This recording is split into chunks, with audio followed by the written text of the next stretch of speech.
Assalamualaikum warahmatullahi wabarakatuh. Ketemu lagi di dalam konten cerita wayang.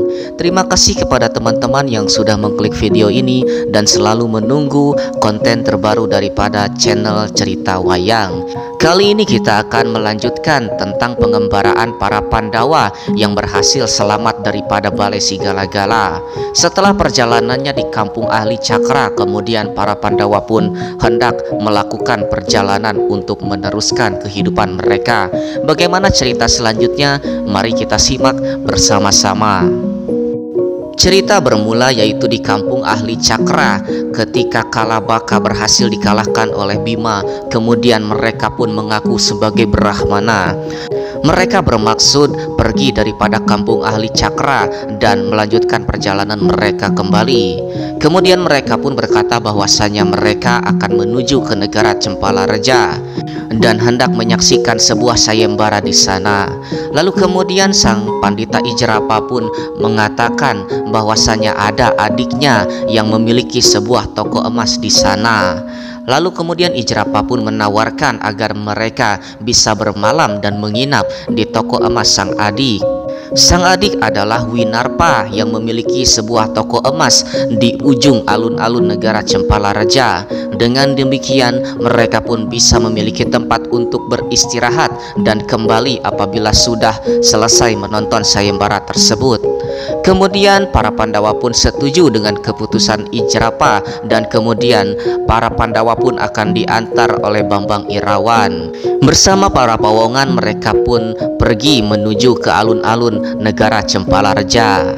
Di Cempalareja sendiri sayembara sudah berlangsung beberapa hari dan tentu saja banyak sekali penantang yang hadir. Tentu saja terpikat akan kecantikan daripada dua orang putri yang dihadiahkan kepada pemenang sayembara tersebut. Putri yang disayembarakan di negara Cempalareja adalah Dewi Drupadi dan Dewi Srikandi. Kedua putri tersebut adalah merupakan putri daripada Prabu Drupada yang menjadikan patihnya yaitu Arya Gandamana sebagai jago sayembara. Barang siapa yang berhasil mengalahkan Arya Gandamana akan berhak mendapatkan kedua putri tersebut. Sementara yang menjadi panitia penyelenggara adalah Raden Restajumena yang juga merupakan putra daripada Prabu Drupada. Keadaan di alun-alun negara yang dijadikan sebagai tempat sayembara tentu saja sangat ramai dan masih pada kesempatan kali ini belum ada yang bisa mengalahkan Patih Gandamana.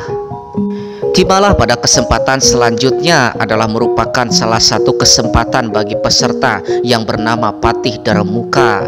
Dia adalah yang berasal dari negara Umbul Tahunan yang akan mewakili sang raja demi mendapatkan kedua putri tersebut.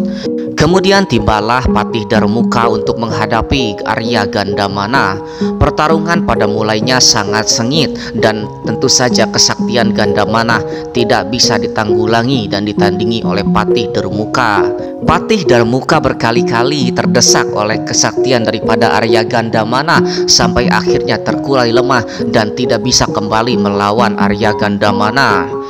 Patih Darmuka tidak menerima kekalahannya atas Gandamana dan nantinya dia akan membuat perhitungan di alun-alun negara Cempalareja. Di satu sisi sebagai peserta diantaranya adalah para Kurawa yang ikut serta di dalam menghadapi Patih Gandamana untuk mengikuti sayembara tersebut. Demi mewakili sang guru yaitu Residorna mendapatkan Srikandi dan Dewi Drupadi. Tentu saja para Kurawa bermaksud untuk mengalahkan Patih Gandamana dan memberikan kedua gadis itu kepada sang guru. Di antaranya yang akan bertarung adalah Dursasana, Duryudana, dan tentu saja Raden Karna. Mereka bermaksud untuk mengalahkan Patih Gandamana dan mendapatkan kedua putri tersebut. Lalu kemudian mereka pun mulai dipanggil satu persatu. Namun seberapa banyak pun Kurawa yang menghadapi Patih Arya Gandamana tidak bisa menghadapi kesaktian daripada Arya Gandamana. Arya Gandamana semakin menjadi-jadi dan kemudian membabat habis para Kurawa yang mendaftar pada sayembara tersebut.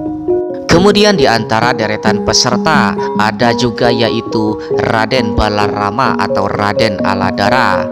Raden Aladara didampingi oleh sang adik yaitu Raden Narayana yang hendak melamar dan kemudian mengikuti sayembara tersebut.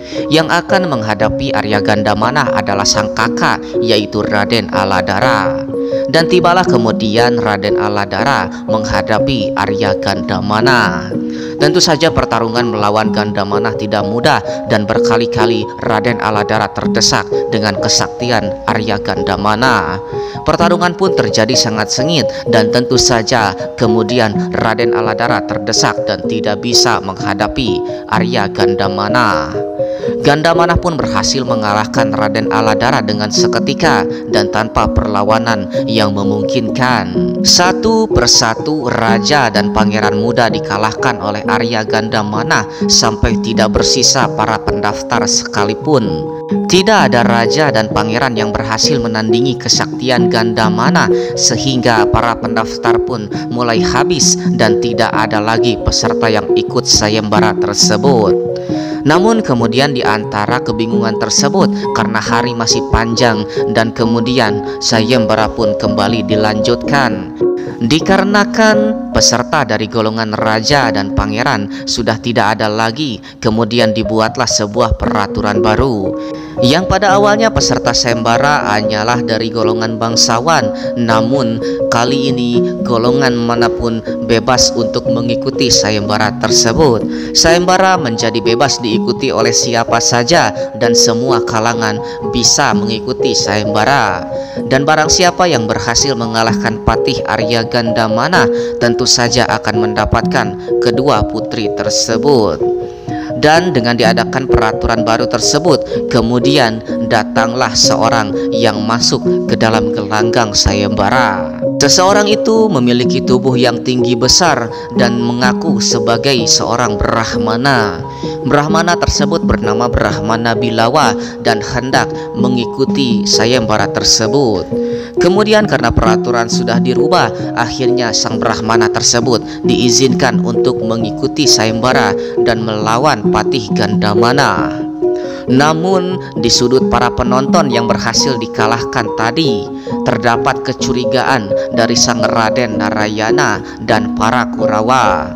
Raden Narayana menyadari bahwa itu adalah merupakan Pandawa yang dibakar di Balai Sigala-gala. Narayana kemudian memastikan dan mencari informasi ke sana kemari dan kemudian melihat kelima saudara tersebut ada di antara barisan penonton. Narayana kemudian lebih yakin dan kemudian ikut menyaksikan pertandingan tersebut. Sementara para Kurawa langsung sadar bahwa itu adalah Bima dan kemudian mereka pun merasa sangat khawatir akan tahta Astina yang tentu saja akan kembali diserahkan kepada Pandawa karena para Pandawa masih hidup. Tak sempat lama mereka kaget, mereka pun langsung kembali ke negara Astina demi menyusun sebuah rencana kembali. Kemudian pertarungan antara Arya Gandamana bersama Brahmana Bilawa pun dimulai. Memang pada kesempatan pertama Brahmana Bilawa berhasil mengimbangi Arya Gandamana. Namun Arya Gandamana memiliki kekuatan yang sangat besar. Kekuatan Arya Gandamana setara dengan kekuatan 1000 gajah yang kemudian Bilawa pun merasa kelabakan. Kekuatan Arya Gandamana yang sangat besar tentu saja tidak dapat diimbangi oleh sang Bilawa. Bilawa berkali-kali tersudutkan dan terbanting dan kemudian terkulai lemah, namun lagi-lagi bangkit. Kekuatan daripada Gandamana sangat kuat dan kemudian membuat Bilawa sangat terdesak. Sang adik Bilawa pun yang bernama Janaka kemudian sangat bingung dan khawatir kepada sang kakak dan kemudian bertanya kepada para pawongan. Kemudian Semar pun menyarankan untuk mengambil sebuah daun sirih dan menusuknya dengan sebuah ranting, yaitu untuk memberikan petanda kepada Birawa agar menggunakan kuku pancanakanya. Di dalam sebuah sayembara tersebut tidak dibenarkan menggunakan senjata dan harus dengan tangan kosong. Namun kuku pancanaka bukanlah sebuah senjata. Kemudian Semar membuat siasat tersebut kepada para Pandawa muda dan kemudian memberikan isyarat dengan ranting dan daun sirih agar mengingatkan Bilawa untuk menggunakan kuku Pancanaka. Kemudian dibuatlah siasat tersebut dan kemudian menyuruh kepada para pawongan untuk memberikan sebuah kode kepada Bilawa. Bilawa berkali-kali tidak melihat, namun akhirnya melihat kepada kode tersebut dan kemudian menyadari dari maksud kode tersebut. Bilawa kemudian tersadar dan kemudian mulai menggunakan kuku Pancanakanya ketika Gandamana sedang lengah. Dan seketika kemudian Patih Gandamana yang tertusuk jantungnya mati seketika di tangan Bilawa. Namun kemudian Gandamana pun mengatakan sesuatu kepada Bilawa. Gandamana mencurigai bahwasanya Bilawa adalah Bima yang merupakan Pandawa yang dibakar di Balai Sigalagala. Kemudian Sang Bilawa pun akhirnya mengaku karena didesak oleh Gandamana yang akan menghembuskan nafas terakhir. Alangkah senangnya Arya Gandamana mendengar bahwasanya para Pandawa masih hidup dan kemudian bermaksud mewariskan semua ilmu-ilmu yang dia miliki. Gandamana mewariskan Aji Mungkal, yaitu kekuatan setara dengan 1000 gajah, kepada Arya Bima, dan kemudian mewariskan Ganda Kasturi atau harum daripada Gandamana kepada Arjuna, dan sebuah kangkalung kepada Dharma Kusuma. Kangkalung tersebut bisa merubah Dharma Kusuma menjadi raksasa yang sangat besar demi melindungi dirinya sendiri. Dengan demikian kemudian Patih Arya Gandamana pun meninggal seketika. Dan kemudian karena matinya Arya Gandamana, kemudian sayembara pun dimenangkan oleh Bilawa. Singkat cerita, kelima Brahmana tersebut diundang ke keraton dan disanalah identitas mereka diketahui. Mereka adalah para Pandawa yang berhasil selamat daripada Balai Sigalagala, dan juga disusul oleh kedatangan Dewi Kunti Nalibrata beserta para pawongan. Raden Bima mengikuti sayembara tersebut untuk mencarikan jodoh untuk sang kakak dan sang adik. Sang Dharma Kusuma akan dinikahkan dengan Dewi Drupadi dan Arjuna akan dinikahkan kepada Dewi Srikandi. Dharma Kusuma tidak bisa menikahi secara langsung di negara Cempalareja karena sang Dewi Drupadi merupakan permaisuri kehormatan dan harus menikah di negara Astina dan diwalikan oleh sang Prabu Destarata.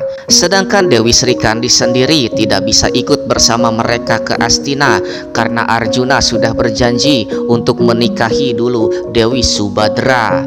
Dengan begitu kemudian terbukalah identitas para Pandawa yang masih hidup, yang menggemparkan seluruh rakyat yang menonton dan tentu saja kekhawatiran para Kurawa.